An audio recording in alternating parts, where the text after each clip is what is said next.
On va accueillir quelqu'un qui nous fait l'amitié d'être avec nous ce matin et d'entrer dans notre famille. C'est ce que c'est qu'une famille, une family, puisque defamily.co, c'est lui qui l'a cofondé. C'est quelqu'un dont on parle beaucoup, à la fois entrepreneur, à la fois investisseur, à la fois défricheur, et puis aussi peut-être quelqu'un qui est perturbateur, au bon sens du terme, mais éclaireur dans tous les sens du terme. Je vous demande de l'accueillir, monsieur Oussama Hamar, qui nous rejoint, s'il vous plaît. Oussama Hamar. Installez-vous, Oussama. Bienvenue. Merci d'être là. Alors, comme j'ai coutume de le faire, on va faire un petit portrait en chiffres pour débuter, si ça vous dit. Dans la série des chiffres et des êtres, alors je me suis renseigné, des personnes, Béatrice, qui m'ont un peu aidé.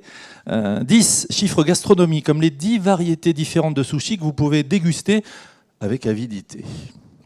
Vrai ? Vrai. Mais peut-être pas 10 quand même. Peut-être Il pas y en 10. a des très bizarres quand même. Il y en a des très bizarres. Faut s'arrêter à 6, 7. 3 chiffres entrepreneuriat, comme le trio que vous formez avec les cofondateurs de Defamily, un ménage à 3 et beaucoup de bébés start-up bichonnés. On peut le dire. On vient de passer les 400 startups. Ouais. 400 start-up. Joli chiffre. 0 chiffre osons, lançons-nous comme vous qui accompagnez la prise de risque et permettez à de jeunes entrepreneurs de sortir de ce fameux point zéro là, où on n'arrive pas à décoller. Oui, on a une blague mathématique à The Family, on dit qu'il faut passer de 0 à 1, il faut passer de n'être rien à quelque chose. Ça rappelle des codes. C'est ça, exactement. Et puis quand on est 1, on peut grossir, on peut grandir. Mais ce passage de 0 à 1, c'est un passage très compliqué en fait. 5, chiffres multiples et fertiles. 5 ans, c'est l'âge que vous aviez à votre arrivée en France. Et puis si je multiplie bien 3 x 5, 15 ans, l'âge où vous vendez votre première start-up, c'est ça ? Oui, alors on le raconte souvent comme ça, c'est une bonne façon de... Les journalistes sont très friands de ce genre d'histoire. T'as remarqué, hein. Maintenant, la vérité, c'est que j'avais pas conscience de ce que je faisais. Je pense que c'est quand même le point le plus important. Je pense que souvent, ce qu'on raconte pas dans cette histoire, c'est quand on dit ça, on a l'impression d'avoir quelqu'un qui a conscience de ce qu'il fait. La vérité, c'est que j'ai 15 ans, je développais des sites internet, une agence, etc. Je travaille, je gagne très très bien ma vie. Et je vends une plateforme d'antiquité en ligne à des antiquaires. Et des années plus tard, on me dit, mais c'est incroyable, t'es entrepreneur et t'as fait un exit. Je dis, ah bon ? C'est ça donc il faut comprendre quand on réécrit l'histoire à posteriori. Il faut comprendre ce décalage entre un enfant qui a appris à programmer tout seul et qui donc fait des choses et les gens attribuent une valeur monétaire à ces choses sans que lui-même comprenne très bien pourquoi. Moi j'étais persuadé que tous les gens, pendant longtemps je dépensais pas l'argent que je gagnais parce que j'étais sûr que quelqu'un allait venir me le demander en disant c'est une erreur. Rendez-moi ça. Eh bien non. Dernier chiffre que j'ai trouvé. 3 chiffres des erreurs naît la réussite. C'est la courbe apprenante que vous avez vous-même expérimentée pendant 3 ans, en osant, en trébuchant, en vous relevant et en continuant à entreprendre et apprendre. Alors trébucher, ce serait un mot un peu gentil. Vous plantez, allez. Ouais, creuser et finir en Australie. Alors, moi, j'ai eu la chance et la malchance dans ma vie d'avoir d'abord des expériences très réussies, donc beaucoup de facilité, et jusqu'à lever beaucoup d'argent pour une entreprise qui s'appelle Ipios, et tout perdre et tout rater. Et quand je dis tout perdre et tout rater, c'est pas juste un peu, ça a fini avec des problèmes personnels, etc. Et donc cette descente aux enfers a été très salvatrice. D'abord parce que ça permet de reconfigurer l'ego, ce qui est en général pas une mauvaise chose quand on est jeune. Et aussi parce que finalement, comme en France, on est dans un pays où les échecs sont pas si courants que ça. En fait, on dit souvent qu'on a un problème avec l'échec en France, c'est faux, je pense. Personne m'a jamais reproché de m'être planté. Je sais pas d'où vient cette idée. Par contre, on se plante pas parce qu'on n'essaye pas. Donc avoir la chance de pouvoir se planter à ce point, c'est une bonne courbe d'apprentissage. Et alors sur le moment, ça fait pas plaisir. Je sais qu'il y a tous ces discours, il faut célébrer l'échec, etc. En général, c'est les gens qui n'ont jamais échoué qui racontent ça. Se planter, ça fait mal. Enfin, il n'y a pas d'autre mot. Mais ce qui est sûr, c'est que ce qui tue part rend plus fort. Donc une fois qu'on est passé, on est passé et puis on avance, quoi. Alors je le disais en vous accueillant à l'instant, un homme qui détonne, avec 2 N ou avec un N d'ailleurs, ça y va, qui dépote et qui a envie de faire bouger les lignes. Nous, ça nous intéresse aussi parce que dans nos métiers, dans les formations, dans les universités d'entreprise, dans les modules que nous mettons au point, on essaie toujours d'innover, d'aller plus loin, d'être disruptif. Le président Montes le disait à l'instant. Ça fait partie de votre ADN, ça ? Oui, alors... c'est vrai que quand je l'entends dit comme ça, ça me donne l'indice du problème, en fait. L'indice du problème, c'est qu'on vit dans un monde où il y a une génération à laquelle j'appartiens, et que d'ailleurs, on ne devrait pas parler de génération, on devrait parler d'une minorité d'une génération qui a la chance de vivre des aventures extraordinaires, qui a la chance de créer des entreprises, qui a la chance d'être très très privilégiée dans cette génération. Et cette génération, pour des raisons historiques, a compris des choses que la génération précédente n'a pas compris, et entre autres parce qu'elle n'est pas née dedans. Je veux dire, le grand problème du numérique, c'est que c'est comme les langues étrangères, on peut passer des années à les apprendre, il y a un moment, ce ne sera jamais comme être un natif. Et alors en plus, être un natif doué en grammaire, alors là en plus c'est encore plus dur à rattraper. Ce qui fait que ça crée cette dichotomie entre ce monde qui a une réaction en 3 parties. Moi, il y a 10 ans, quand je disais à ma belle famille que j'étais entrepreneur, mon beau-père me regardait et me disait « Je sais, le chômage est tellement dur en France. » Et alors, moi, c'était une époque que j'aimais beaucoup, parce que c'était l'époque où on n'était pas pris au sérieux, on n'était pas très écouté, on était isolé, on pouvait faire des choses, on était libre de les faire, et ça a vraiment toutes les caractéristiques de la piraterie. Et la piraterie au sens le plus noble, c'est-à-dire ces gens qui partent sur la mer, qui voguent et qui créent leurs propres lois, leurs propres règles, leur propre envie. Puis ensuite, il y a eu une phase 2, un certain nombre de ces pirates ont trouvé des trésors, sont devenus des légendes, tous les gens de la vallée qui ont créé des boîtes extraordinaires. Et puis d'un seul coup, les gens se sont réveillés et ont dit « Ah, mais c'est incroyable, il y a de la richesse par là ». Et alors là, c'est ce que j'appelle le syndrome du rappeur de droite. Désolé d'avance. Si vous êtes de droite et que vous faites du rap, ça sonne faux. Une version plus littéraire. Ah oui, genre la culture, c'est plutôt à gauche. Non, pas du tout, parce que le rap n'a pas le monopole de la culture. C'est juste que ça représente juste, ou pour vous donner une expression plus littéraire, c'est le bourgeois gentilhomme. Si vous lisez le bourgeois gentilhomme de Molière, vous comprendrez ce qui se passe dans ce monde du numérique. C'est-à-dire que d'un seul coup, il y a une nouvelle génération qui sont les bourgeois. Les aristocrates se sentent toujours supérieurs parce qu'ils ont l'histoire par tradition. Et puis d'un seul coup, les deux mondes essaient de se rencontrer et ça donne Monsieur Jourdain. Ça donne ce monsieur Pato, qui sait pas trop ce qu'il fait, etc. Et de cette transition, on a découlé un traumatisme, qui est le traumatisme actuel, où moi je me fais harceler à longueur de journée de gens qui me disent « Ah, comment on peut être un peu plus une start-up ? Comment on peut être un peu plus machin ?» Alors, je vais vous révéler un secret. On n'évalue pas un poisson à sa capacité à monter en haut d'un arbre. Quand on est un poisson, on l'évalue à sa capacité à nager. Donc les grands groupes ne deviendront jamais des start-up. Point. Il n'y a pas besoin de se raconter d'histoire. Et les startups, si elles deviennent des grands groupes, elles sont en catastrophe. Alors eux, ils ont de la chance, ils n'ont pas de moyens, donc ils n'ont pas le temps de jouer à des rôles. Donc ils doivent se concentrer sur gagner de l'argent et se développer. À l'inverse, les grands groupes ont tellement de moyens, tellement de temps libre, tellement de disponibilité, que forcément, il y a beaucoup de temps pour la récréation. Et la récréation, c'est ce qui se passe aujourd'hui dans le monde des startups. Regardez le nombre de compétitions qu'il y a tous les jours de types qui montent sur scène et qui pitchent. Alors je vais vous révéler un petit secret, il n'y a aucun entrepreneur de l'histoire qui a fait une boîte bien et qui a gagné un concours de pitch. C'est connu en fait, parce que les gens qui travaillent, ils ne vont pas faire des concours de pitch, encore moins dans un grand groupe. Et c'est pour une raison très simple, c'est qu'il y a des raisons fondamentales au fait que les mondes soient séparés. Alors maintenant, la question qui se pose... Vous les rapprochez en tout cas. Hein. Alors c'est là où la question devient intéressante. Je ne sais pas si on les rapproche. Disons qu'on construit un pont. Il n'y a pas besoin de rapprocher les gens quand vous construisez un pont. Les gens peuvent rester séparés, il y a juste un pont qui les relie. Maintenant, la question c'est que de plus en plus de ces entreprises nouvelles attaquent les secteurs traditionnels. Et ça, c'est la réalité de notre nouveau monde, qui est la phase 3. C'est que les pirates se sont dit, bah, c'est sympa de voguer au loin, etc. Mais en fait, il y a quand même des industries vachement sympas et qui sont faites par des gens qu'on considérait être une bande d'amateurs. Il faut que vous compreniez qu'à l'origine, il y a toujours... Je vais vous raconter une histoire que j'ai vécue la semaine dernière. Vous pouvez aller voir un site qui s'appelle doctrine.fr. Doctrine.fr, c'est le Google du droit. LexisNexis, qui est une entreprise de documentation juridique qui vous permet d'accéder à la jurisprudence, c'est 2 000 € par mois et par avocat. Si vous êtes un grand cabinet, ils doivent vous faire une réduction à 1 000 € par mois et par avocat parce que c'est des gens très sympas. Doctrine en 3 mois. En 3 mois. Ils ont eu l'idée en janvier, en mars, c'était lancé. En mars, ils ont lancé LexisNexis gratuit en ligne, beaucoup mieux fait. Ils sont 3, il y a 350 ingénieurs en face, il y a 0 commerciaux, et le marché entier est en train de se restructurer autour d'eux. C'est-à-dire qu'en 3 mois, 3 personnes peuvent venir et prendre un business qui fait des centaines de millions et juste dire « Ah, ça c'est du vol, nous on peut faire beaucoup mieux ». Et révolutionner un modèle économique qui était établi depuis des années. LexisNexis les a invités. Alors, je ne sais pas trop pourquoi, pour travailler ensemble. Alors, ils ont été visités. Et j'aurais dit, mais pourquoi vous avez été visités? Vous allez entendre la réponse et vous allez comprendre le gap culturel. Ils m'ont dit, on adore aller au zoo. Avec okay. Les espèces en voie de disparition, c'est ça?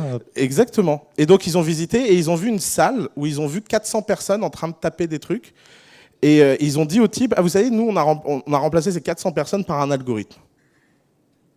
Voilà. Alors, est-ce qu'on peut parler, rapprocher? Non. Par contre, il y a quelque chose qu'on peut faire. C'est que de l'autre côté, on peut comprendre qu'il y a des grands groupes qui continuent à avoir une avance stratégique énorme. Parce que c'est ça le grand sujet. Le sujet, c'est que les startups vont pas conquérir tous les sujets traditionnels. Oui, c'est ce que j'allais dire. Il y a des sujets traditionnels qui tout va pas être disrupté ou... Alors, tout va être disrupté, mais tout le monde va pas être disrupté par les startups.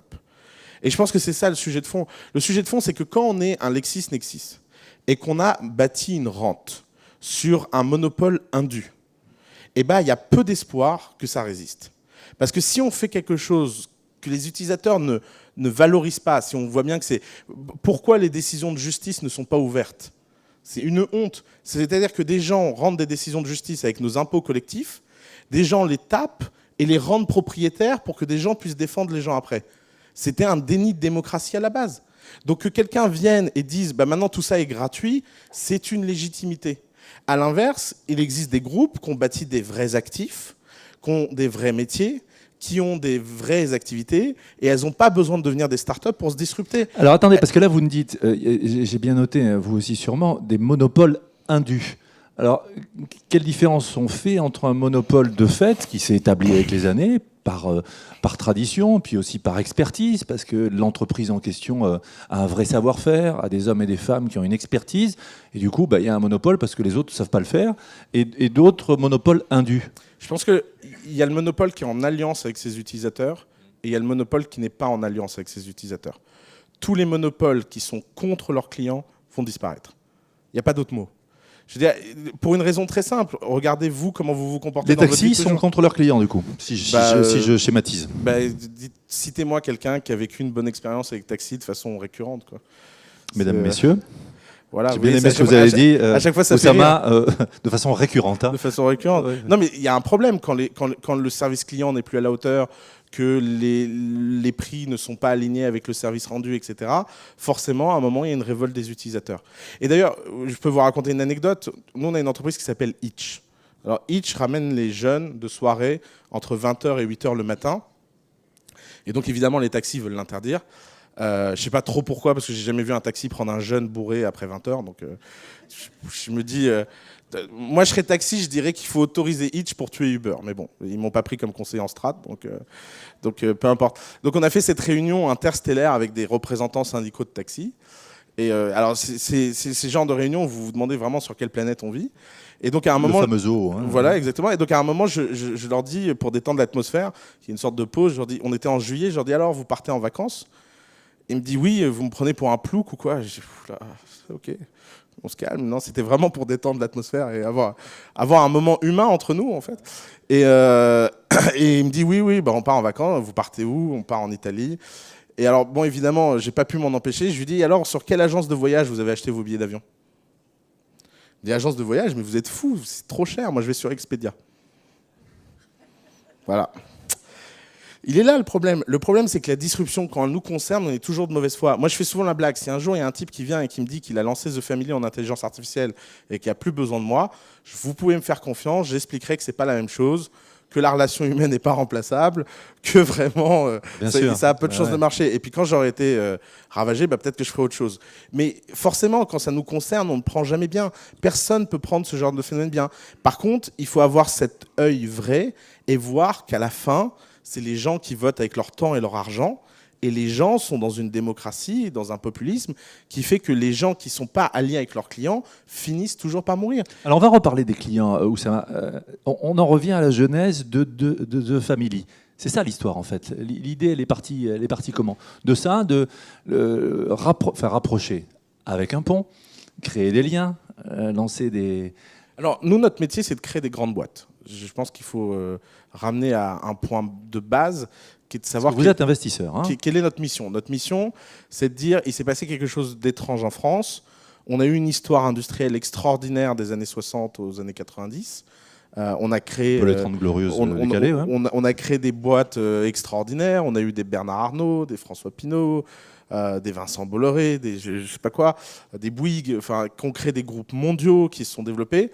Puis d'un seul coup, tout s'est cassé. On n'a pas très bien compris ce qui s'est passé. Vous savez quelle est la dernière grande boîte qui a été créée en France? La dernière vraie grande boîte créée en France? Interrogeons nos amis. Quelqu'un a une idée de l'année? Donc pour moi, une grande boîte, c'est quelque chose qui vaut plus de 5 milliards et qui est un leader mondial. Bernard, tu as une idée? Qui a une idée? Comment? Non, Criteo, ça vaut pas 5 milliards. Ouais. C'est génial, je veux dire, je rêverais d'être investisseur chez Criteo, mais comment? Alors, Airbus, c'est 2 ans avant l'entreprise à laquelle je pense. C'est SFR, je vais vous régler le problème. SFR, ça a été créé en 97, et c'est la dernière boîte qui est partie de zéro et qui a été développée à un point important. Donc si le fleuron industriel de la France, c'est SFR, il y a un problème. Il y a un problème, ça veut dire qu'on a raté la vague numérique, ça veut dire qu'on a raté la vague Internet, etc. Maintenant, nous, notre analyse de ça, c'est quoi? Notre analyse, c'est que la France a perdu pied avec sa culture entrepreneuriale, malgré le fait que le mot entrepreneur soit un mot français, on a oublié ce que c'était les entrepreneurs. Et pourquoi on l'a oublié? Parce qu'à un moment, on a développé une culture qui était beaucoup trop fondée sur le fait que le succès se donne. En France, on grandit avec l'idée, les grandes écoles, les formations, etc., que pour avoir du succès, il faut que quelqu'un vous donne ce succès. Ce n'est pas quelque chose que vous construisez. Vous avez ce poste parce que vous êtes polytechnicien. Je veux dire, regardez les nécrologies des gens. En France, quand quelqu'un meurt, le premier paragraphe est sur ses études. C'est unique au monde. C'est unique au monde. Personne, dans aucun pays, les gens sont définis 40 ans après une carrière remplie 40 ans parce qu'ils ont mis dans leur copie le jour de Normal Sup. Moi, l'année où j'étais à Normal Sup avant de me faire virer, les gens parlaient toute l'année de leur concours, ce qu'ils avaient mis dans leur copie. Et moi, ça me rendait malade. À la fin, je savais même plus ce que moi j'avais mis. Je disais, c'est pas possible, on n'a pas autre chose. Et les grandes écoles qui vous disent oui, mais ça vous donne accès ensuite? Non, le sujet il est beaucoup plus profond. C'est que parce que vous avez fait une grande école, vous avez une carrière. Résultat, si vous avez fait une grande école par hasard, vous avez quand même une carrière et ça finit par détruire l'économie. Si la carrière, elle n'est pas fondée sur le mérite réel, mais sur une appartenance de caste, vous avez un problème. Ça ne veut pas dire que les gens qui ont fait des grandes écoles, il n'y en a pas des très brillants, si, il y en a plein. D'ailleurs, la preuve, c'est pour ça que le système tient, c'est pas pour rien. Mais ils ne peuvent pas embarquer avec eux les gens qui ne le méritent pas. Et donc, ce point important, cette cassure, cette culture, nous, on a voulu la rétablir en France en disant à des gens que vous ayez fait une grande école ou que vous n'ayez pas fait une grande école, à The Family, vous serez jugé sur une seule chose, votre traction. La traction, c'est quoi? C'est votre capacité à sortir une entreprise qui a du succès, qui avance, qui a de la croissance, qui a du revenu. Et si vous mettez des gens en concentration à un endroit, qui partagent la même culture, qui développent la même radicalité, on va retrouver un mécanisme de développement. Donc ça, c'est pour l'analyse micro. Maintenant, l'analyse macro, c'est que quoi qu'on en pense, nous, on pense que la disruption va toucher tous les secteurs, et que donc il n'y a pas un secteur qui à un moment va être épargné, exactement de la même façon que l'ère industrielle a concerné tous les secteurs. Si vous regardez au 19e siècle ce qui s'est passé, industrie après industrie, secteur après secteur, les secteurs se sont industrialisés. C'est quoi le paradigme de l'ingé industriel? Le paradigme de l'ingé industriel, c'est que les deux choses les plus importantes, c'est la distribution et le capital. À l'âge industriel, tout démarre par le capital et tout finit par la distribution. Vous voulez bâtir un empire à l'âge industriel, soit vous êtes un grand financier, soit vous êtes un grand distributeur.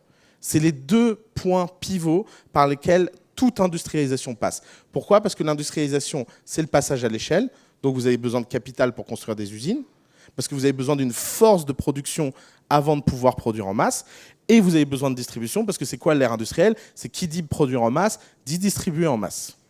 Le problème, c'est qu'il y a eu une cassure historique. La cassure historique, c'est que pour faire ça, on a été obligé de dégrader la qualité. On est la première génération à manger moins bien que nos grands-parents.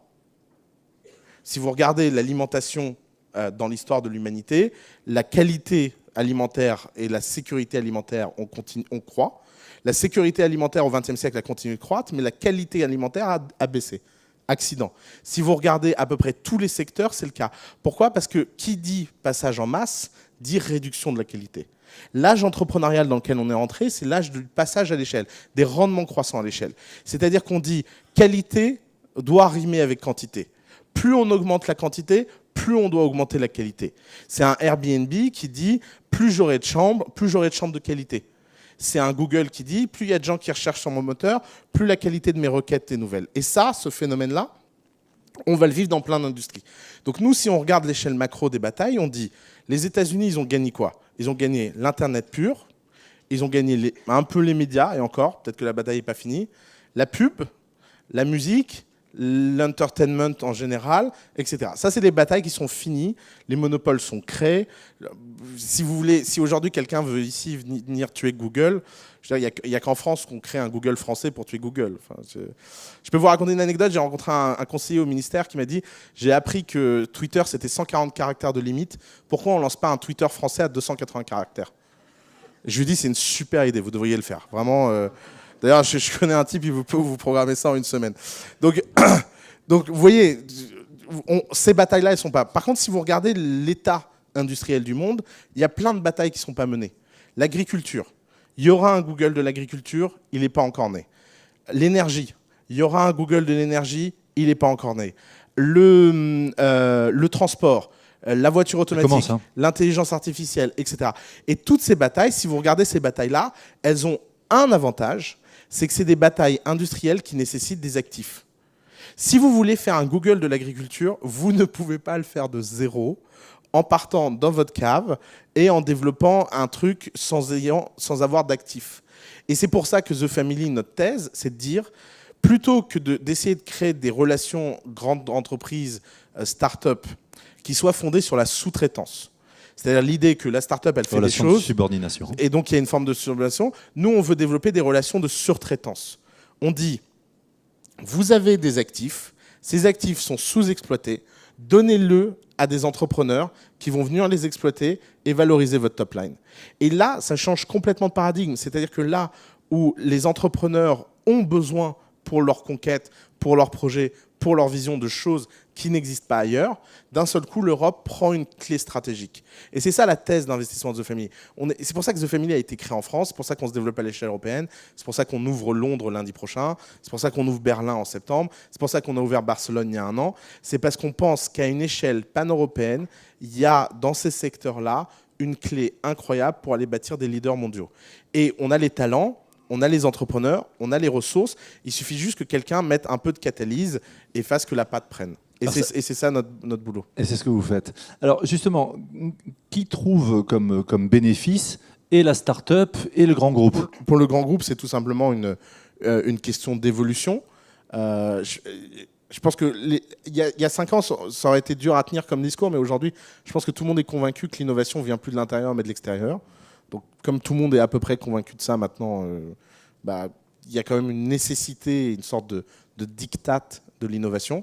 À l'inverse, la start-up, il trouve des actifs qu'elle n'aurait pas eu autrement. Et je vais vous donner un cas très concret, vous allez comprendre. Parce que là, c'est très abstrait. Je parle de façon trop abstraite ce matin. Je pense qu'ils suivent. Prenons les Galeries Lafayette. Les Galeries Lafayette, aujourd'hui, une grande majorité, je ne connais pas le chiffre exact, de leurs revenus provient des touristes. Qui ici a fait ses courses aux Galeries Lafayette sur les 6 derniers mois ? Voilà. Ouais, voilà. Et qui les a pas fait à Noël ? Donc voilà. Donc vous avez compris le problème. Vous venez en 1 seconde, je viens de vous pointer le problème. Personne ne peut perdre pied avec son marché local. C'est pas possible. Pourquoi ? Parce que quand il y a des attentats, comme on a tristement vécu en novembre dernier, et d'un seul coup, vous avez une entreprise qui perd 5, 10, 20, 30% de son chiffre d'affaires parce que les touristes ne viennent plus. Donc, c'est très dangereux de perdre son marché. C'est très dangereux de perdre son attache locale. Et même en termes d'image, je veux dire, les Galeries Lafayette vendent une certaine image de la France au monde. Il faut quand même qu'il y ait un peu de français pour décorer. C'est important. Parce qu'il y a un moment, Les quarts de touristes vont finir par se dire mais attends, c'est Disneyland ce truc, il y a rien de réel. Donc ils se posent beaucoup la question. Alors j'aimerais pas être à leur place. C'est un peu ce qu'a fait Mama Shelter avec les restaurants qui sont principalement fréquentés par des gens du coin, et pas par des touristes. Mama Shelter est un bon cas de ça. Alors eux, ils ont vécu une bataille pas facile. Ils ont essayé d'ouvrir le dimanche et le soir. Alors là, franchement, j'ose pas imaginer le sacerdoce. C'est d'aller en France mener une bataille pareille. Et puis nous, on leur a dit, nous, on a une idée très bête, très simple.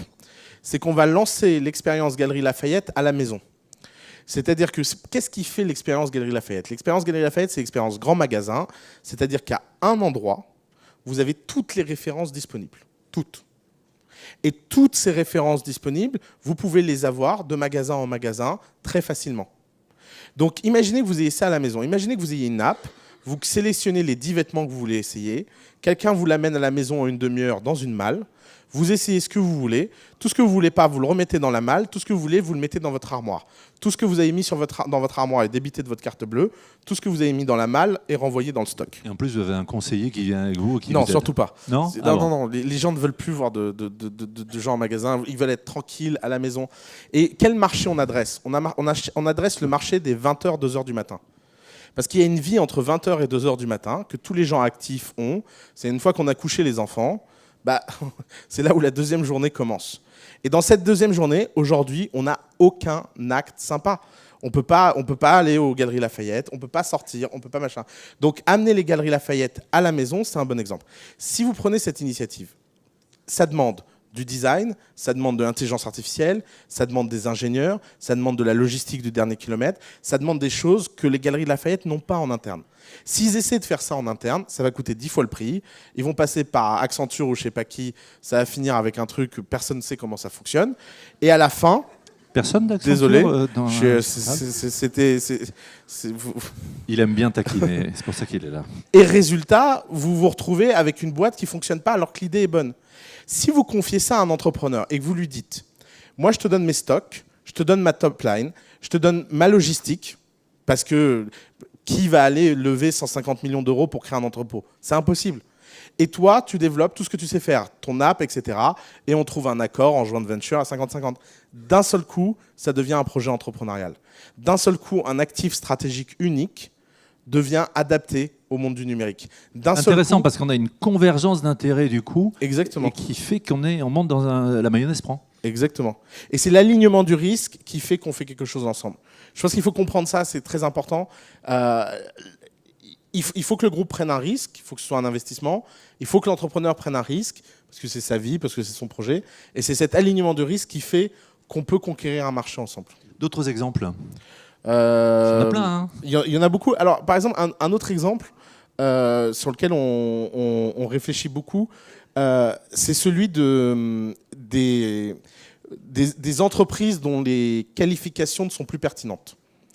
Alors, je ne vais pas donner le nom du client parce qu'il n'aimerait pas, mais vous avez on va essayer de trouver.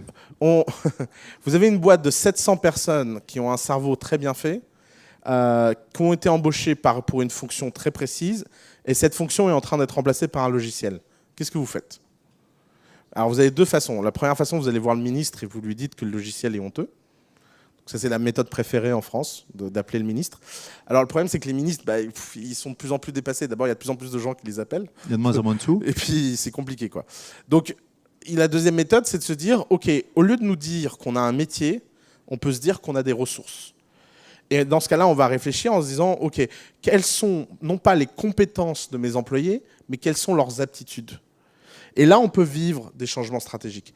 Mais ce changement stratégique, plutôt que de le faire en interne, la meilleure façon de le faire, c'est de prendre 5 ou 6 employés en éclaireur, de les sortir, de leur faire créer un nouveau métier et d'espérer que dans le temps que le métier va mettre à disparaître, c'est-à-dire les 5 à 7 ans, ils aient rembauché l'ensemble des gens par un système de vases communicants. C'est un peu de l'intrapreneuriat, quelque part. Alors, à la différence de l'intrapreneuriat, c'est que c'est dehors, c'est pas dans les actifs, c'est pas dans la politique et c'est pas dans tout ce qui fait que l'entreprise ne fonctionne pas. Sauf que c'est l'entreprise qui bichonne tout ça et qui finance ça. Bichonner, c'est pas le bon mot. C'est pour ça que je suis mal à l'aise. C'est finance. C'est un acte financé, c'est un acte très neutre, très pur. Vous donnez de l'argent pour un projet, vous avez une KPI. Le problème de l'intrapreneuriat, pourquoi l'intrapreneuriat, ça ne fonctionne pas dans les grands groupes? Parce que l'intrapreneuriat, c'est vouloir avoir le meilleur des deux sans avoir aucun des défauts. Et donc, ça n'existe pas. Il n'y a pas de free lunch. Il n'y a pas de gâteau gratuit. Vous ne pouvez pas dire à un type, tu vas garder ton salaire, tu vas être salarié, tu vas prendre aucun risque, mais t'inquiète pas, ce qu'on aime chez toi, c'est ton esprit d'initiative. Vas-y, allez. Et là, les types finissent dans une machine où en plus tout le monde est jaloux. Se dit, ah là là, lui, il a le droit de glander pendant 2 ans pendant que moi je travaille. Et donc, résultat, tout le monde en interne se met à le tuer parce que c'est pas aligné, parce qu'il n'y a pas de vrai risque, parce qu'il n'y a pas un moment où les gens doivent plonger. Or, il n'y a pas d'acte entrepreneurial sans plonger. Dans l'exemple que je vous donnais, les gens, ils ont un PNL séparé, ils renoncent à leur salaire et ils doivent fabriquer du chiffre d'affaires pour pouvoir se payer. C'est comme avec n'importe quel investisseur. Vous ne pouvez pas aller dire à un investisseur, c'est très gentil, merci beaucoup pour votre argent, donc on va se payer 3 ans dessus et après on verra ce qu'on fait. Non, vous avez besoin de produire du résultat. Et c'est cette culture de la méritocratie et du résultat que les entreprises ont besoin de réinstaller. Alors, culture de la méritocratie, de l'excellence, de la prise de risque, de la non-frilosité. Et je vous entends beaucoup parler de la France, vous avez beaucoup voyagé, vous parlez de la vallée, on a compris que ce n'était pas la vallée de l'Arve, mais c'était la Silicon Valley. Comment vous interprétez tous ces freins, tout ce qui fait que, on va commencer à en parler, hein, en France, il y a des difficultés pour faire bouger les lignes. Vous parlez même de toxicité, Oussama. Alors d'abord, un avertissement. Il n'existe aucun endroit dans le monde où changer les choses est facile.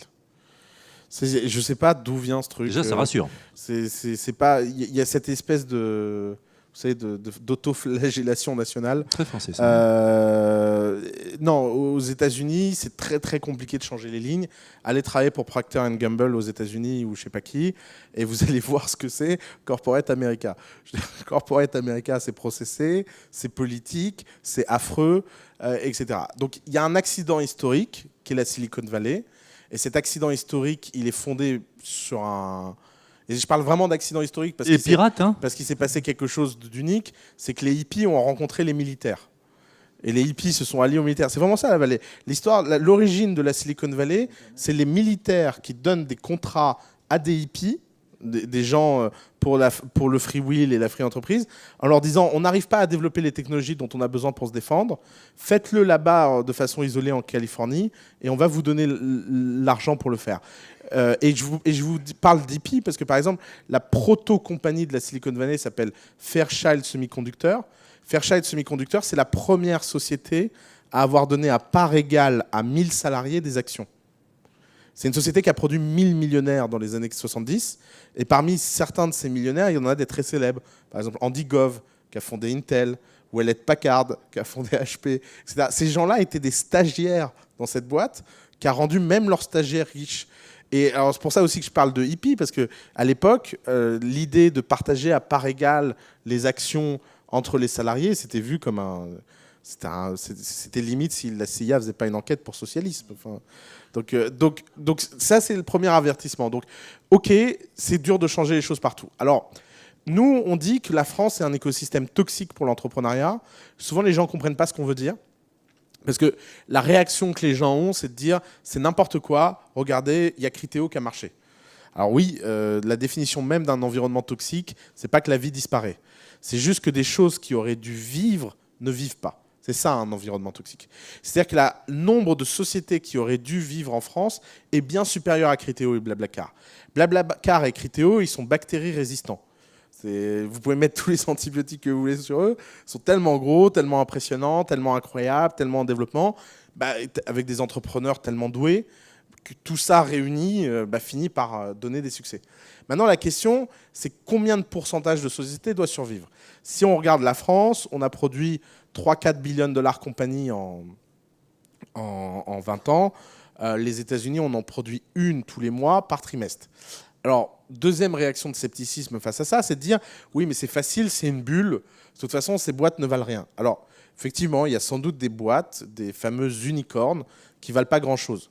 Mais moi, je répète toujours la même chose. C'est peut-être que certaines unicornes vont mourir, mais tous les dinosaures vont disparaître. Il ne faut pas l'oublier. Il ne faut pas oublier qu'à la fin, de toute façon, c'est pas parce qu'un pourcentage de ces sociétés ne fonctionne pas qu'il n'y a pas des sociétés qui ont des actifs réels, des activités réelles, des revenus réels. Pour vous donner un chiffre qui a été annoncé la semaine dernière et qui, moi, on a beau être dans le milieu, on n'arrive pas à comprendre le chiffre. Uber a annoncé avoir dépassé le milliard de volume d'affaires à San Francisco. Le milliard de volume d'affaires à San Francisco. Le marché du taxi en 2008 à San Francisco, c'est 230 millions. Ça, vous avez des gens qui ont multiplié par 5 la taille du marché en 6 ans. Par 5. Ils n'ont pas simplement pris 100% de la taille du marché. Alors aussi, l'autre annonce qui est passée tellement inaperçue, c'est que Yellow Cab a fait le Chapter 11. Donc ils ont sous le chapitre, le fameux chapitre. Le chapitre 11, ils se sont mis sous la loi sur les faillites. Et Yellow Cab, c'est la boîte de taxi qui a été créée en 1870 à San Francisco, qui est une boîte, c'est une famille qui possède de génération en génération cette boîte. Donc vous avez quelqu'un qui est venu et qui a multiplié par 5 la taille du marché, qui a fait faire faillite au leader, et qui a fait ça en même temps de lancer 64 autres pays dans le monde. Donc, ça calme. On peut se dire, OK, il se passe quelque chose. Alors, pourquoi nous on parle d'environnement toxique ? On dit parce que finalement, l'environnement n'est pas construit pour les startups avec les entrepreneurs au cœur, il est construit pour un certain nombre d'acteurs traditionnels qui essaient de protéger leurs intérêts. Alors qu'est-ce que nous on fait à The Family ? Nous, à The Family, on crée une bulle. On ne prétend pas changer la France, on ne prétend pas changer le monde. On prétend qu'il est possible de créer un environnement un peu plus sain pour 200 entreprises par an et que peut-être que 10 d'entre elles survivront, peut-être qu'une d'entre elles tous les ans deviendra un champion, et que quand on en aura créé suffisamment, ça débordera sur le reste de l'écosystème, ça débordera sur le reste du pays, et peut-être qu'on créera de la valeur économique. Et c'est ça, finalement, le fondement, c'est que on ne peut pas croire que le changement est facile. Le changement, c'est une bataille très dure, il faut taper très fort, il faut se battre, il faut aller jusqu'au conflit, il ne faut rien lâcher, et quand on gagne, eh ben, on permet à la génération d'après d'être un peu plus pourri gâté. Et c'est ce qui s'est passé dans la vallée. Aujourd'hui, les entrepreneurs dans la vallée ne se rendent pas compte de la chance qu'ils ont. Et c'est parce qu'ils ne se rendent pas compte de la chance qu'ils ont qu'ils font des trucs extraordinaires. Et c'est ce phénomène-là qu'on doit créer. La première génération d'entreprises à The Family a beaucoup plus souffert que la deuxième, qui souffre beaucoup plus que la troisième. Et à chaque génération, comme dans toute bonne famille, on essaie de faire en sorte que ce soit de plus en plus simple. Et parce que c'est de plus en plus simple, on peut faire des choses de plus en plus ambitieuses. Alors comment on fait passer le message à tout l'écosystème un peu, surtout il ne faut rien changer, il ne faut pas prendre de risques et vous n'y pensez pas, quand on voit qu'il faut quand même un peu du temps long, c'est-à-dire qu'on va récolter, vous parlez de la génération suivante qui va récolter les fruits de ce qu'aura fait celle-là, quand vous parliez des hippies qui discutent avec les militaires et qui leur disent allez on y va, c'était dans les années 60 et on en parle aujourd'hui, donc 40 ans après, il y a le temps long confronté aux quarters, hein, la dictature du retour sur investissement tout de suite. On ne bâtit pas des phénomènes par majorité, on les bâtit par minorité. Je pense que le problème conceptuel qu'on a, c'est qu'on pense que le changement nécessite une majorité. Aucun changement dans l'histoire n'a jamais nécessité de majorité. C'est toujours une minorité qui a produit le changement. Donc il ne faut pas que tout le monde d'un seul coup comprenne qu'il faut avoir une vision du temps long. Il suffit que quelques acteurs en aient conscience pour que ça suffise.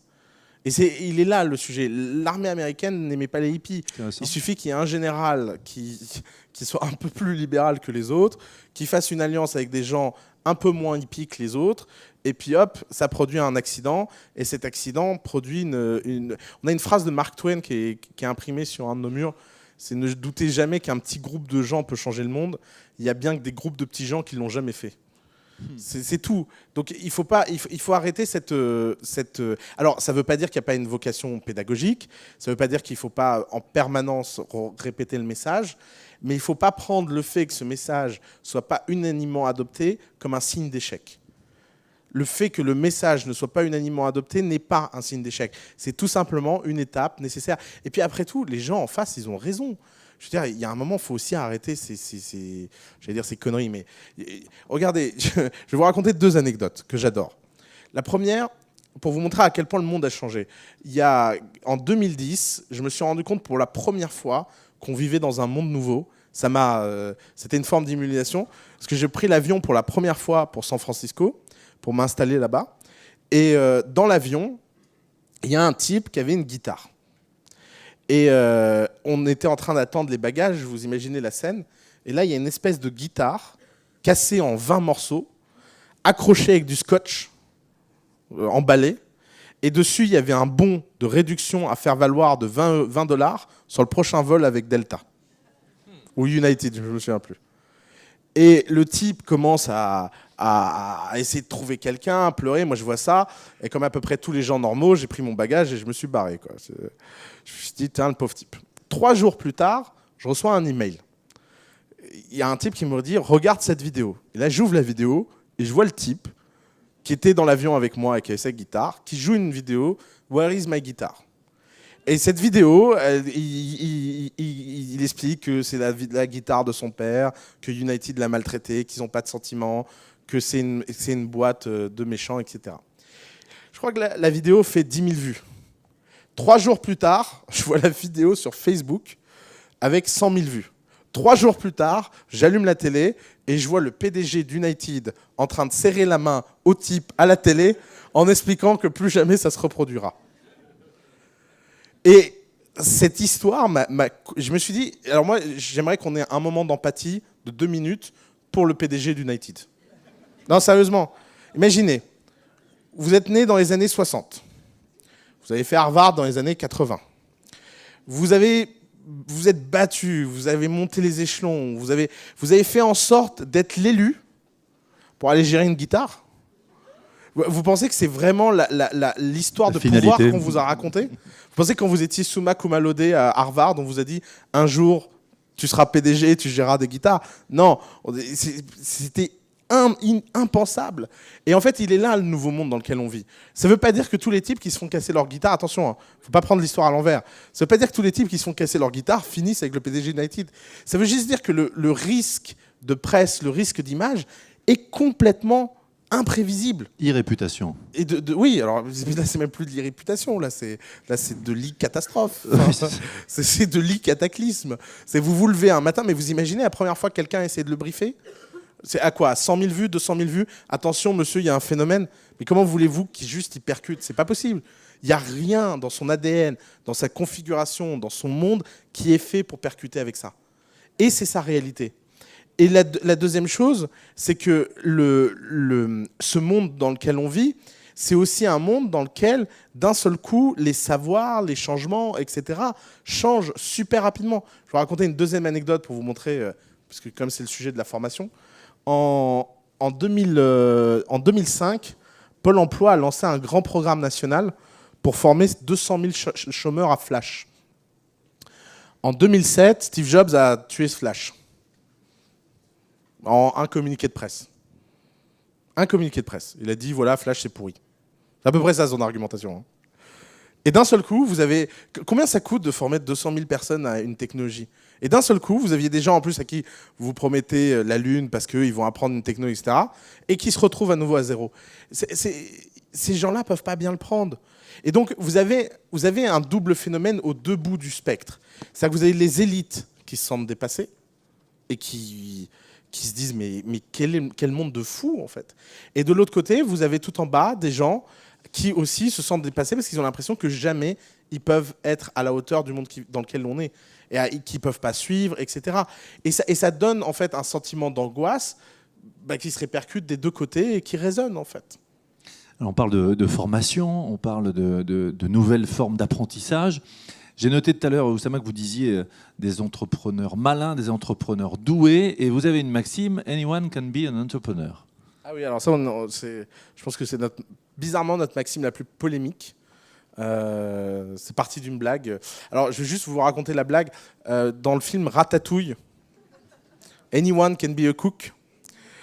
Ok, et on regardait ce film et on a dit « Anyone can be an entrepreneur ». Alors bon, des fois vous dites des choses comme ça, et puis d'un seul coup ça résonne.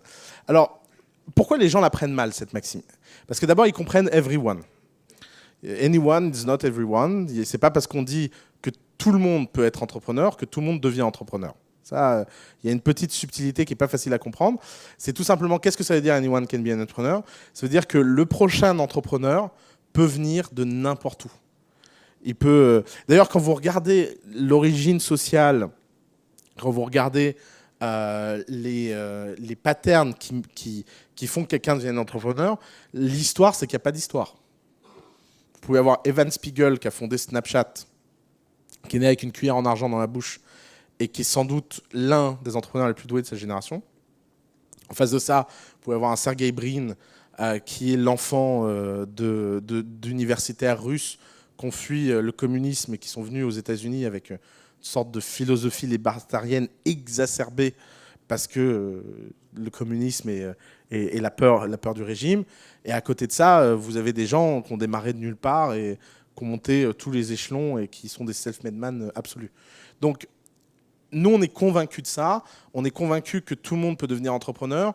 Et parce qu'il s'est passé quelque chose d'extraordinaire dans ce monde, qui est encore plus vrai maintenant qu'il y a 20 ans, c'est que tout ce que vous voulez apprendre s'apprend. Ça, on parle beaucoup de la révolution du numérique, de la techno, etc. Moi, je trouve que le fait que vous vouliez savoir n'importe quoi sur n'importe quel sujet, il suffit de taper une requête sur Google, ça a changé le monde à un point qu'on n'imagine pas. Et alors, pensez à... Qui connaît ici Coursera ? Bravo. Ah oui. C'est rare que autant de mains se lèvent, on voit qu'on est face à des pros. Coursera... Moi, il y a une histoire qui me fascine sur Coursera, il y a un chiffre qui me fascine. Premier cours sur Coursera, c'est 200 000 personnes. Sur les 200 000, il y en a 100 000 qui le suivent. Sur les 100 000, il y en a 10 000 qui passent l'examen, qui est l'examen de Stanford. Sur les 10 000, il y en a 5 000 qui ont moins de 18 ans. OK ? Donc vous avez 5 000 personnes à travers le monde qui ont moins de 18 ans, qui à 80%, by the way, sont dans un pays du tiers-monde, parce que les nôtres, ils sont en prépa et ils travaillent dur, donc ils n'ont pas le temps d'aller sur Coursera. Et donc, vous avez 80% de gens dans des pays du tiers-monde qui ont moins de 18 ans et qui ont un niveau en intelligence artificielle équivalent à ce que Stanford produit. Ne pas voir que ça, dans 20 ans, ça va avoir un impact systémique sur le monde, il faut être fou. Parce que d'un seul coup, le génie s'est démocratisé. Vous savez, si vous regardez toute l'histoire des génies à travers l'histoire et du phénomène de devenir quelqu'un d'exceptionnel et de quelqu'un d'unique, ça se passe toujours par accident. Vous avez, je sais pas, un type qui rencontre un prof ou un livre. Par exemple, l'histoire la plus célèbre, il devrait faire un film, c'est ce jeune Indien dans un village qui se fait offrir un livre de maths par un missionnaire et qui réinvente 80% des maths de l'époque à partir de ce livre pour enfants. Donc des fois, il y a ce truc. Sauf que maintenant, ces enfants-là, c'est ce 1% d'exceptionnel réparti, EQ réparti dans le monde, a accès à exactement le même savoir sans aucune barrière. Ce qui fait que la fracture sociale de notre monde, c'est plus une fracture d'argent, pas d'argent, d'héritage, pas d'héritage, de statut, pas statut. Non, c'est être convaincu que tout est possible et ne pas l'être. Elle est là, en fait, maintenant, la vraie fracture. Et donc, du côté des gens qui sont convaincus que tout est possible, ils ont un outil à leur disposition qui est exceptionnel, qui est Internet. Par exemple, on a une boîte chez nous qui est un symbole de ça, qui s'appelle Agricool. Agricool, c'est le premier conteneur de fabrication de fruits et légumes bio artificiels, c'est-à-dire que ça produit dans un conteneur, ils prennent des conteneurs de transport et ils les réhabilitent. Dans 26 mètres carrés de conteneurs, ils sont capables de produire l'équivalent de 6 hectares de ferme en fraises. Et ça, c'est la génération 1. Donc imaginez la génération 2, 3, 4, quand on va atteindre des niveaux et des rendements incroyables. Agricool, ils ont tout appris sur Internet. Souvent, quand je raconte cette histoire, on me dit « Ah, ça doit être des agronomes et tout ». Non, non. C'est 2 enfants de paysans qui ont tapé littéralement comment fabriquer un conteneur et qui ont été achetés. Il y avait un conteneur qui traînait dans le jardin qui était à leur père. Ils ont commencé à le démonter, mettre de la laine de verre, installer de l'hydroponie et de produire des fraises. Et un jour, ils ont envoyé un email en disant hey, « Regarde ce qu'on a fabriqué dans le garage, on aimerait te rencontrer. Voilà. » Super. Et alors, pendant ce temps-là, il y a des gens qui font de la R&D. Pensez-y, hein. Je ne suis pas en train de vous parler d'un phénomène qui va se passer dans 10 ans. Parce que le grand problème de tout ça, c'est que tout le monde en parle comme si c'était quelque chose du futur. Mais tout ça, ça y est, c'est là. Enfin, on est dans un monde où, par exemple, on a un jeune entrepreneur de 16 ans au Nigeria qui s'appelle DJ Focus, parce que c'est important d'être focus. 16 ans, hein, qui a construit une centrale électrique dans son village et qui est devenu le premier provider d'énergie au Nigeria. en village, hein, pas nationalement. Parce Et que donc là, il va dans des villages où il n'y a pas d'énergie et il fabrique. Et il a appris ça sur Internet. La CIA a arrêté un enfant de 14 ans qui fabriquait une centrale nucléaire dans son garage. Et qui n'a pas compris pourquoi il se faisait arrêter. Je ne sais pas si vous imaginez, il y a quand même un enfant qui a réussi à constituer une centrale nucléaire à fission dans son garage, et c'est en essayant de s'approvisionner en uranium qu'il a été arrêté. C'est bizarre. Et vous imaginez, quand on raconte l'histoire, on se dit mais c'est pas possible. Mais sauf que, les parents, ils ont rien vu. 2, le gamin, il comprend pas pourquoi on peut pas s'approvisionner en uranium. Et 3, il se demande toujours ce qu'il a fait de mal. Hein. Que c'est possible, qu'il y a un droit à l'erreur, qu'il faut se lancer. Et vous nous dites aussi, il y a de nouvelles façons d'apprendre, le fameux test and learn, se lancer, on y va. Qu'est-ce que vous avez envie de dire à nos spécialistes qui sont en face? Alors, moi, je pense que ce qu'on répète, nous, à longueur de journée, c'est que les RH vont devoir rentrer dans une évaluation des compétences, de quitter l'évaluation des compétences, des diplômes, etc., et rentrer dans l'évaluation des aptitudes. Et ça va être la transformation la plus dure, parce que ça commence déjà, hein, tout ce qui est gens, mindset, tout ce qui est soft skills. Tous les gens qui aujourd'hui sont autodidactes ou autodidactes plus et sont capables d'apprendre tout ça sont des gens essentiels à la survie de l'entreprise de demain. Et donc les groupes qui vont se révolutionner sont les groupes qui vont être capables d'absorber cette transformation et qui vont être capables de voir leur RH au centre de l'entreprise. D'ailleurs, moi, là, ce qui ne met pas toujours entre les entreprises traditionnelles et nos startups, c'est que dans nos startups, la fonction RH, c'est une fonction qui est au cœur de l'entreprise. Quand je dis au cœur, nous, on recommande à tous nos CEO de passer au moins la moitié de leur temps à recruter. Au moins. Ils peuvent faire ce qu'ils veulent sur l'autre moitié, mais 50% de leur temps ne doit être dédié qu'à recruter. Parce qu'il n'y a qu'une équipe d'exception qui peut produire une entreprise d'exception. Et donc, ça veut dire que c'est un travail de Champions League. C'est-à-dire qu'il faut voir beaucoup de gens, il faut développer beaucoup de sources, il faut travailler avec beaucoup de recruteurs, il faut vraiment développer des process d'excellence qui font qu'on arrive à attirer des gens qu'on n'aurait pas pensé attirer. Et que ce soit des gens qui ont des excellences classiques ou des gens qui ont des excellences originales, parce que les deux vivent très bien ensemble, en fait. Et donc, les systèmes de rémunération, la culture, le développement, etc., tout ça, le recrutement, c'est devenu une fonction, c'est plus une fonction support. Alors, il y a beaucoup d'entreprises, Oussama, qui se sont lancées. Je ne sais pas si vous avez vu le nouveau site de recrutement de Carrefour, c'est ça, développé avec des startups. Il y a aussi dans l'apprentissage, dans la formation, dans toutes les notions de learning, la notion de partage. Alors, j'aimerais bien avoir votre avis là-dessus, tous ces espaces de coworking, de partage. Alors, j'ai pas vraiment d'opinion là-dessus. La seule chose, c'est que je me méfie quand c'est une cause plutôt qu'une conséquence. Moi, j'ai vu je citerai pas le nom, j'ai vu le PDG d'une entreprise industrielle française visiter la Silicon Valley. Et j'étais invité et puis on était chez Google et il dit tiens, pourquoi les gens sont en Bermuda? Type de Google très américain a fait la pire réponse qui était possible de faire. Il a dit parce qu'on célèbre l'innovation, alors on laisse les gens venir en Bermuda. Alors pourquoi je dis c'est la pire réponse? Parce qu'il fallait lui dire personne n'a jamais remarqué qui que ce soit est en Bermuda. Et tu devrais peut-être te poser des questions sur pourquoi la première remarque que tu as, c'est qu'il y a des gens en Bermuda. Mais il est américain et poli, donc il lui a pas dit ce qu'il pense, il lui a dit ce qu'il voulait entendre. Il est rentré, il a fait un mémo, il a dit Bermuda obligatoire le vendredi.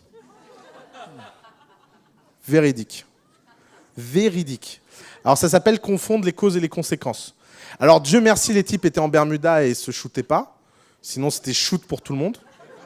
J'étais dans la vallée, les types prennent de la LSD, allez, MDMA pour tout le monde. Non, donc il faut faire attention. Donc coworking, c'est la même chose. Les gens vont dans la vallée, ils voient des coworking. Ils disent ah c'est formidable, tous ces gens, bon pas en Bermuda mais où en Bermuda, qui ont l'air d'être ensemble, d'échanger, etc. Revenons et créons des coworking. Alors quand vous allez dans un coworking en France, moi je supporte pas, parce qu'un coworking en France ça ressemble à quoi? Il y a du bruit. Les gens sont pas très respectueux. Le temps passé à la machine à café par jour à parler sur des conneries interstellaires. Et en général, en France, dans un coworking, vous êtes sûr que tout le monde va s'optimiser sur le plus mauvais du coworking. Pourquoi ? Parce qu'on a importé la forme coworking avant d'importer la culture. Et là où dans la vallée, le coworking n'est qu'une conséquence naturelle de l'état d'esprit des gens, c'est-à-dire le partage. Le partage, cette philosophie hippie, le pay it forward, le fait que la seule différence acceptable entre les gens n'est qu'une différence d'idées, de performance et de rien d'autre, et qu'elle est en plus pas acquis à vie. Donc tout ça n'a pas été importé, mais on a importé le symbole, le travail, le coworking. Et résultat, ça donne une cata. Ça donne les caricatures dont je parlais au début. C'est qu'on fait le travail à moitié, on a importé le symbole, donc on peut inaugurer le coworking, aller dire regardez ça, et ça devient le zoo. Regardez tous les grands groupes qui ont ouvert des incubateurs, des labs, dans lesquels les collaborateurs passent leur journée à les visiter.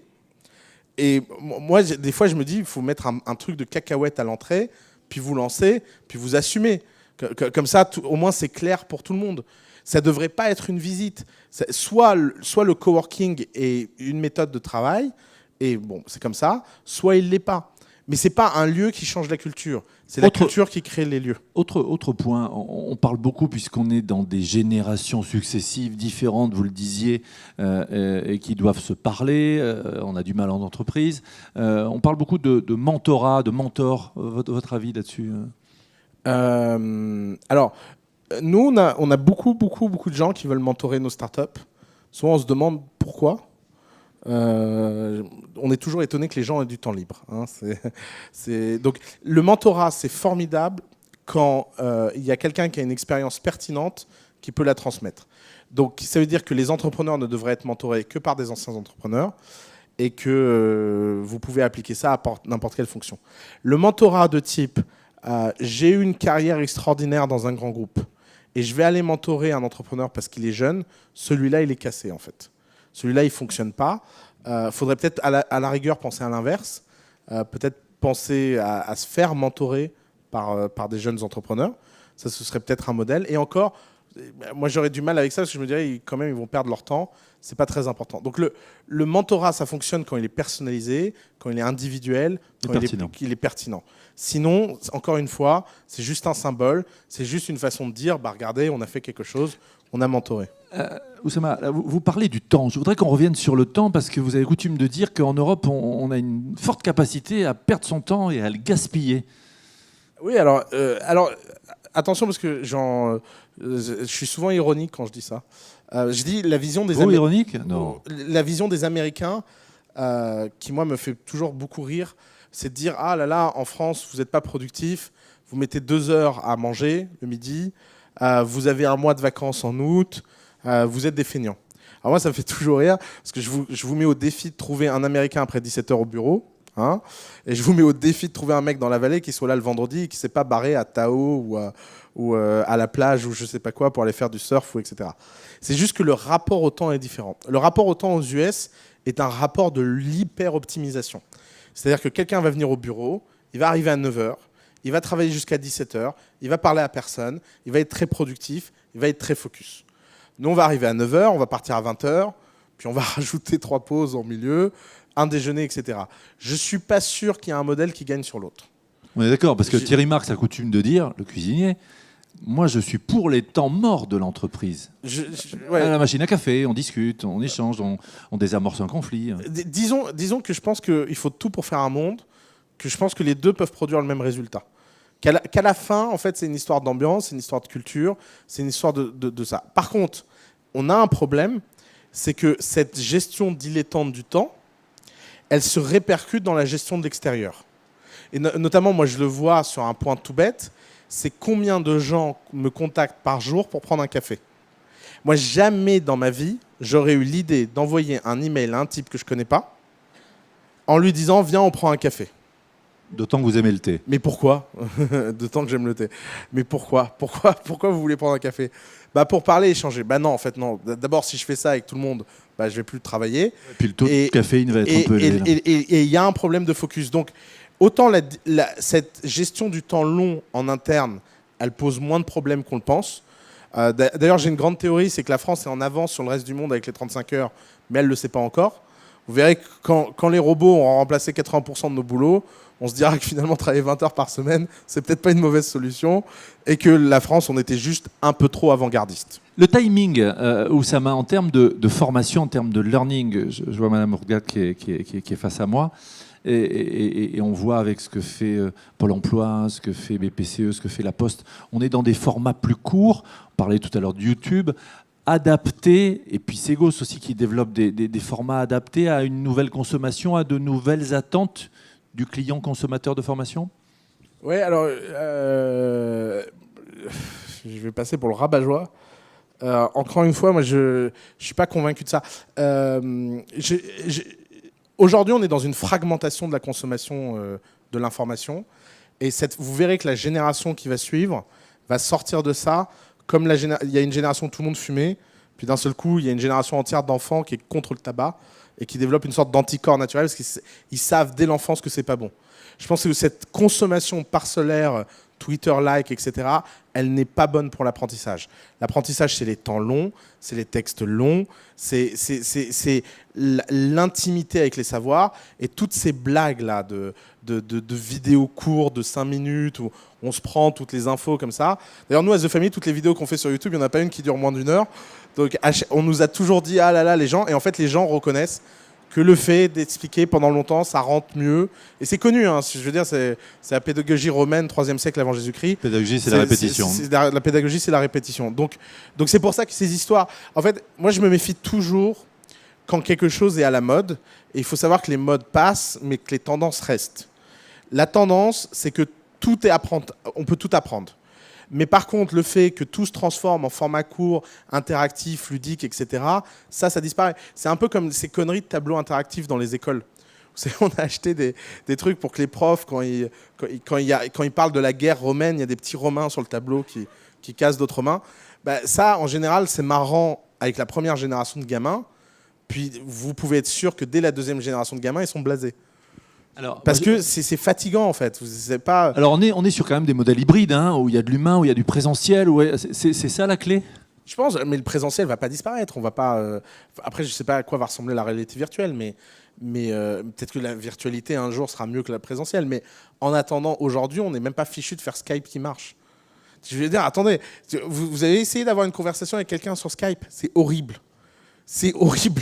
Il n'y a rien qui passe. Et alors, pour des raisons biologiques, on le sait. Vous savez que 80% de la communication entre deux personnes passe par les phéromones. Il n'y a pas encore de récepteur à phéromones dans Skype.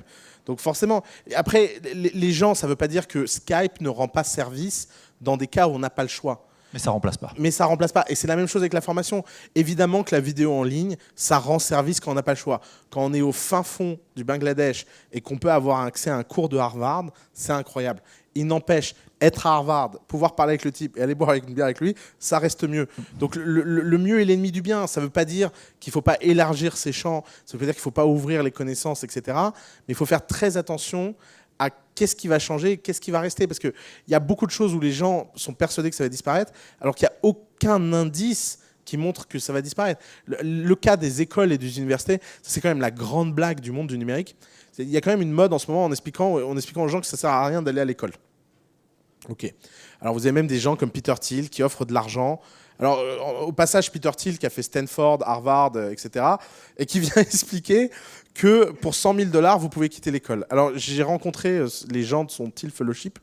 Et donc j'ai rencontré la directrice de truc. Et elle me dit, je lui dis alors c'est quoi votre plus grand problème ? Elle dit écoute, je passe mon temps à faire du babysitting et à leur apprendre des trucs de politesse de base. Par exemple, quand on est plusieurs à manger des chips, faut attendre que l'autre se serve avant de tout dévorer. Et heureusement qu'il a fallu une expérience d'un milliardaire pour apprendre ça. Vous voulez dire que l'école permet d'éduquer les gens ? La blague, on le savait pas. Non mais des fois ces gens sont fous en fait. Ils vivent tellement dans une réalité qui n'a plus rien à voir avec le monde réel, qui se rendent pas compte de ce qu'ils disent. Évidemment que l'école va pas disparaître. Évidemment. Alors est-ce que ça veut dire que les profs vont pouvoir continuer encore longtemps à assommer des générations d'étudiants sans faire d'efforts ? Non. Bien sûr que non. Évidemment que les profs vont devoir faire des efforts énormes. Évidemment que l'université va se transformer.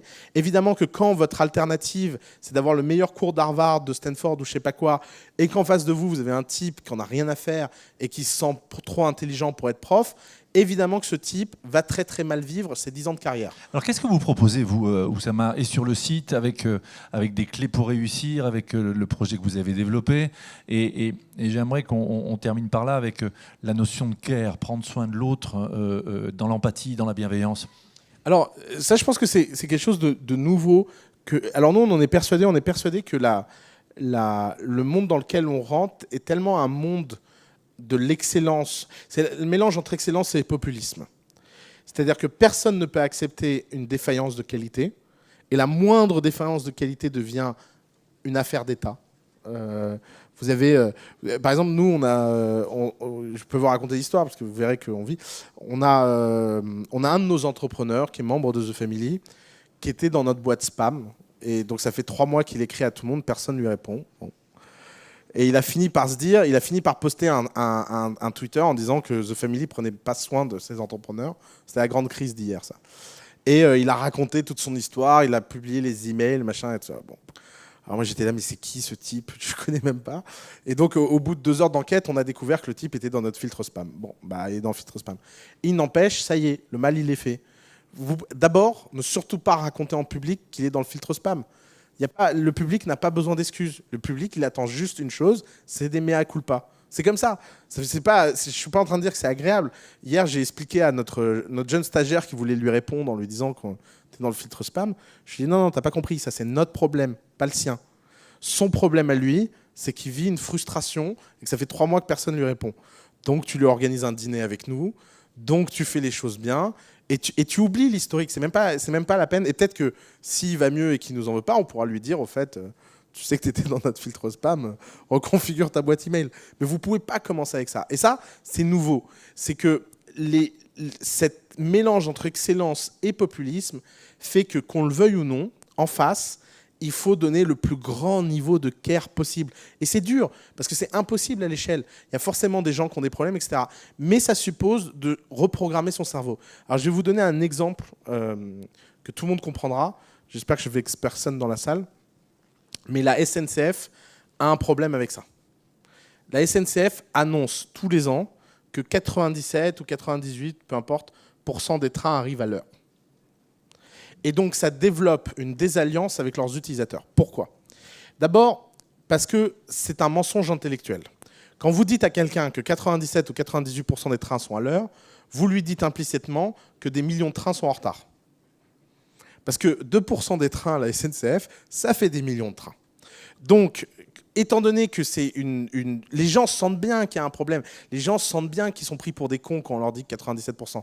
Donc, résultat, la SNCF fait une double erreur. La première erreur, c'est qu'en interne, elle communique à ses employés en disant « Ne vous faites pas avoir par le populisme extérieur, les usagers ne reconnaissent pas votre talent, vous faites un travail formidable, 97% des trains qui arrivent à l'heure, c'est une performance extraordinaire. » Et résultat, ça développe une haine de l'externe contre l'interne et une haine de l'interne contre l'externe. Et résultat, vous n'êtes plus alignés. Qu'est-ce que la SNCF devrait faire? C'est gratuit. La SNCF devrait parler en chiffres absolus. Elle devrait afficher sur un tableau dans tous les centres d'opération le nombre de trains annuels de l'année dernière en retard et le nombre actuel. Et dire, tous les ans, les gars, on sait bien que ce n'est pas possible d'atteindre le 0, mais on va essayer l'impossible. On va ensemble essayer de faire baisser ce chiffre tous les ans. Et toutes les gens qui sont en retard, eh ben on les traitera. On s'excusera, on leur dira, on leur expliquera que c'est pas possible, etc. Commencez à le faire quand même. Hein. Vous avez déjà lu un des papiers de retard de la SNCF? Vous savez, quand les trains sont en retard, il y a une enveloppe.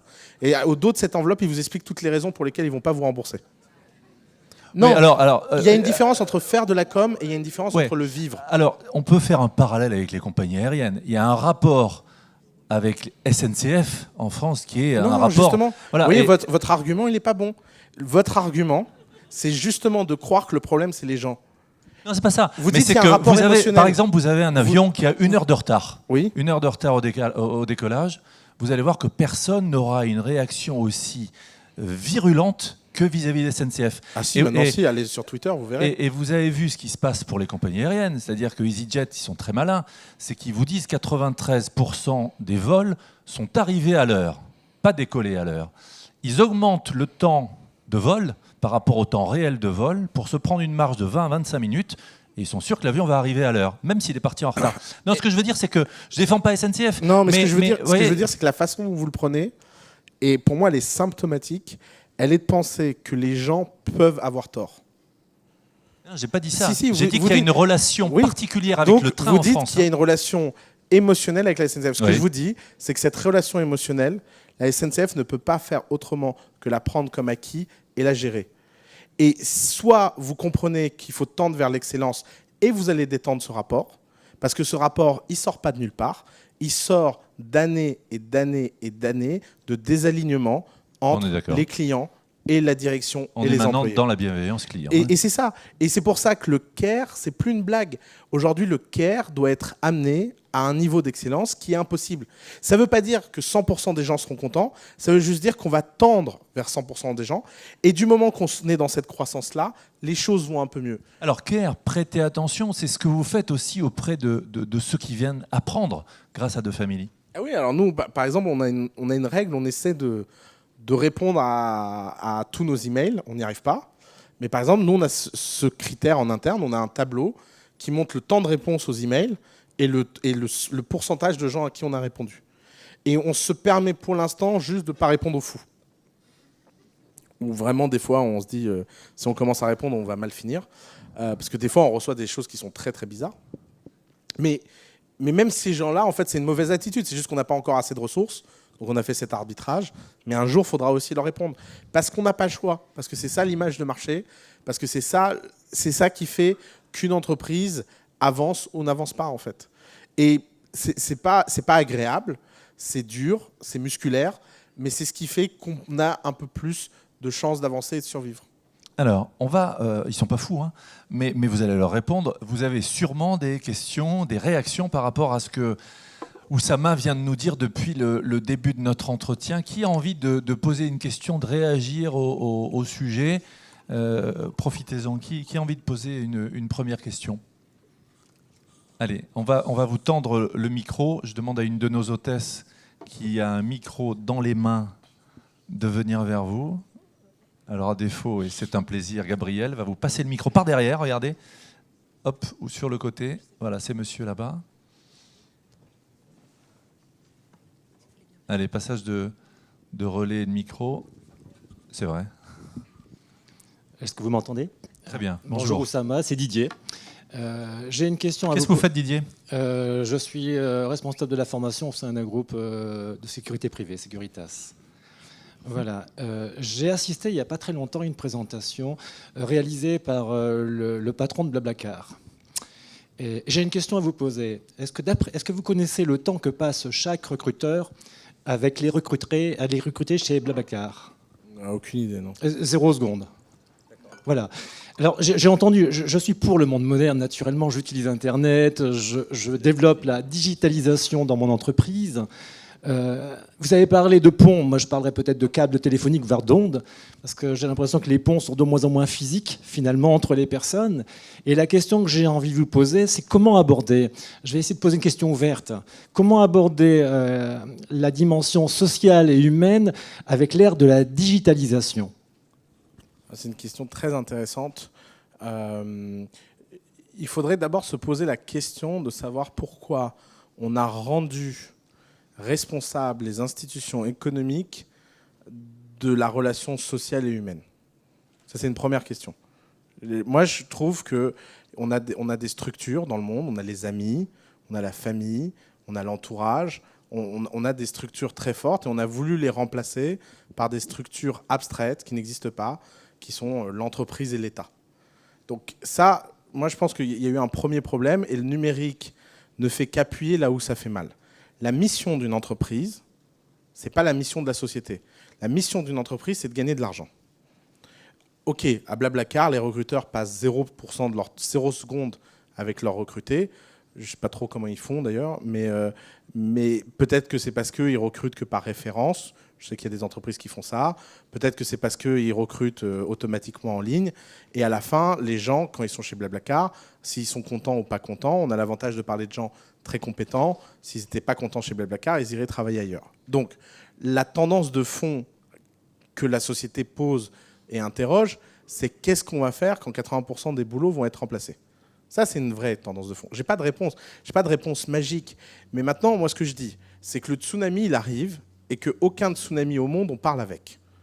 Je veux dire, on peut se poser, on peut dire, c'est pas bien, le monde, il devrait pas être comme ça. C'est OK. Sauf que les tendances structurelles qui font que le monde est en train d'aller vers ça sont pas stoppables. L'émergence de l'intelligence artificielle, c'est pas stoppable. L'émergence des technologies, c'est pas stoppable. L'exponentialité de la productivité, c'est pas stoppable. C'est comme ça. Donc maintenant, on a deux responsabilités. Moi, j'ai une responsabilité en tant qu'agent économique. Et en tant qu'agent économique, ma responsabilité est d'expliquer aux sociétés dans lesquelles j'investis qu'est-ce qu'elles peuvent faire pour vivre dans ce monde, réussir dans ce monde et se développer dans ce monde. Et ensuite, j'ai une responsabilité en tant que citoyen, qui n'est pas la même. On peut avoir deux casquettes dans la vie.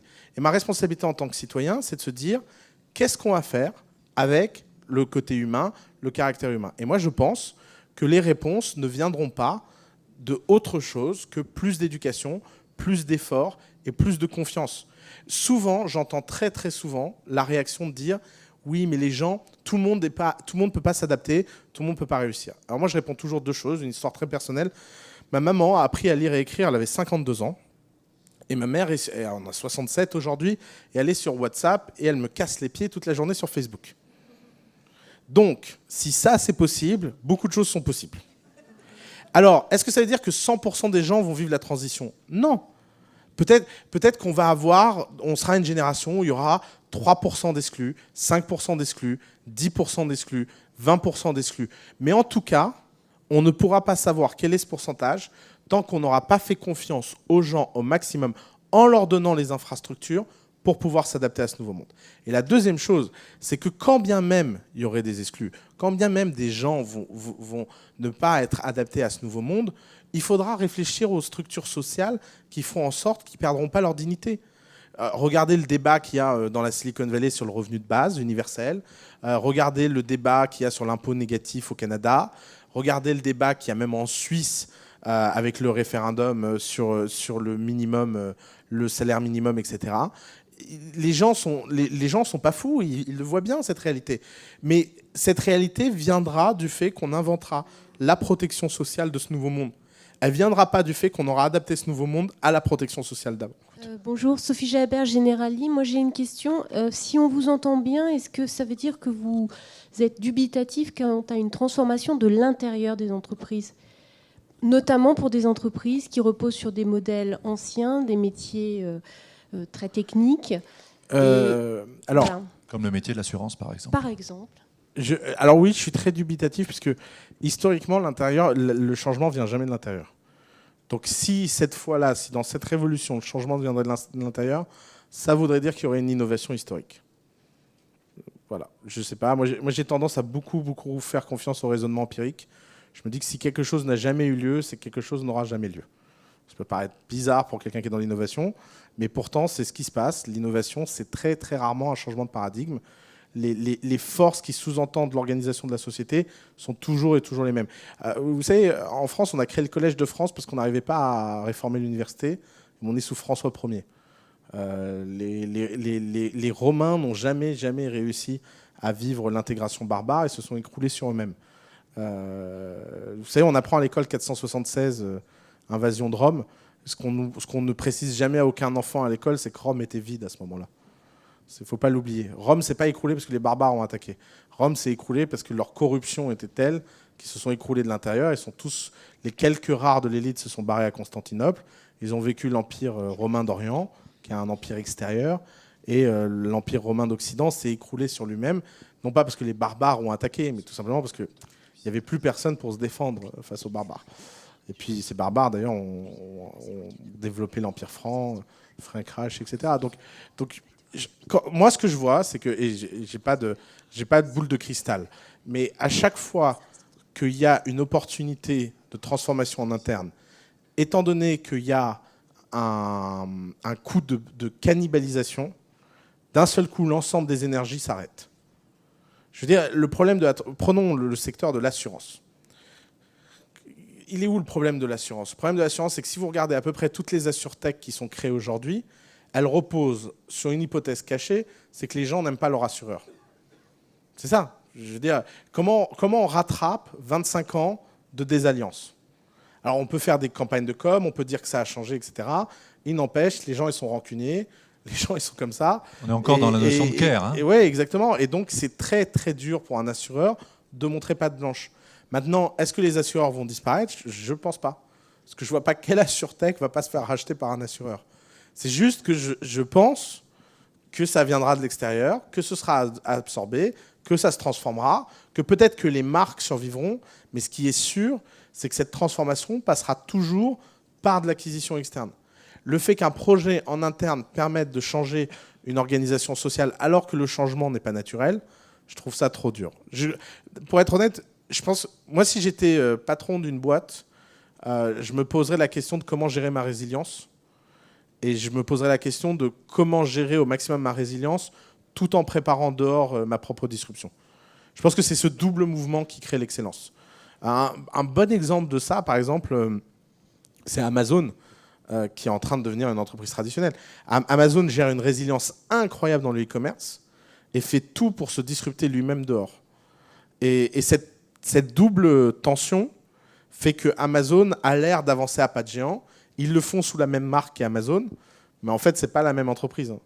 Les gens se parlent pas, ils sont dans des villes différentes, ils sont dans des départements différents, ils se connaissent à peine, mais c'est nécessaire parce que c'est cette double tension et ce double challenge qui fait qu'on tend vers l'excellence.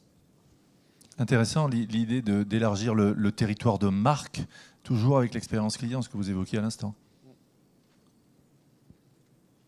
Question ? Qui a une autre question? Allez, on y va. Hop, je vais vous tendre le micro. Juste après. Merci. Bonjour, Arnaud Herry, McDonald's. Tout d'abord, bravo pour cette brillante intervention qui nous a amené beaucoup de lumière. Une question par rapport à une phrase. À un moment, vous avez dit que les Google de l'énergie, de l'agriculture n'existent pas encore. Qu'en est-il du Google de la formation? Est-ce que c'est Coursera? Est-ce que vous en voyez d'autres? Est-ce qu'il existe déjà? Non, je pense qu'il n'existe pas encore. Je pense que la formation est encore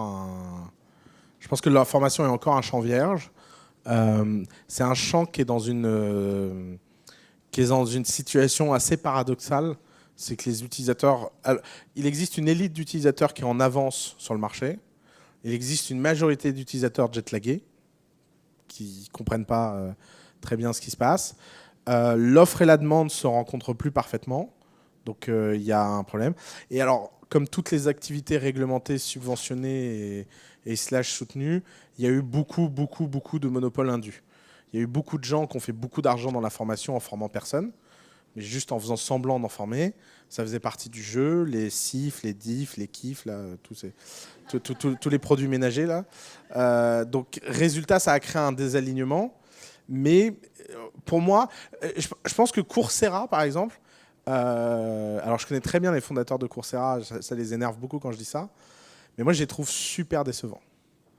Je les trouve d'une frilosité fatigante.